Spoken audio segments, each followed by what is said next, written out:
নমস্কাৰ, মই দুলৰী চন্দ্ৰৰ নামঘোষাৰ দুলৰী চন্দ্ৰৰ শৰণৰ পৰা গাব লাইছোঁ। মই দুৰাচাৰ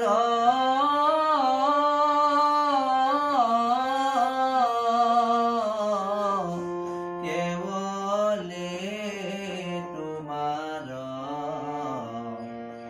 অপৰাধীনাৰায়ণ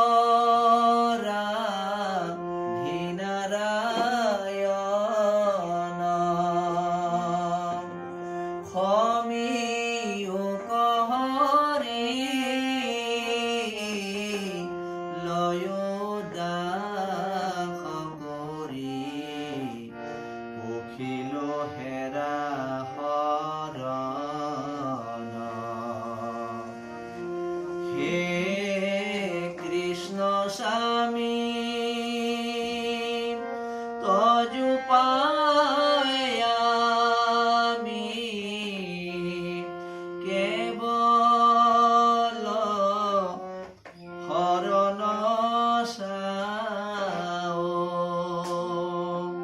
পৰা অনুগ্ৰহ মায়াৰ নিগ্ৰহ দেবেশে প্ৰভুয়ে ৰাও। হে যদুপতি মই মূঢ়মতি নজানো সেৱা তোমাৰ কেৱলে তোমাৰ চৰণ পঙ্কজে শৰণ পখিলো হাৰা। গুৰু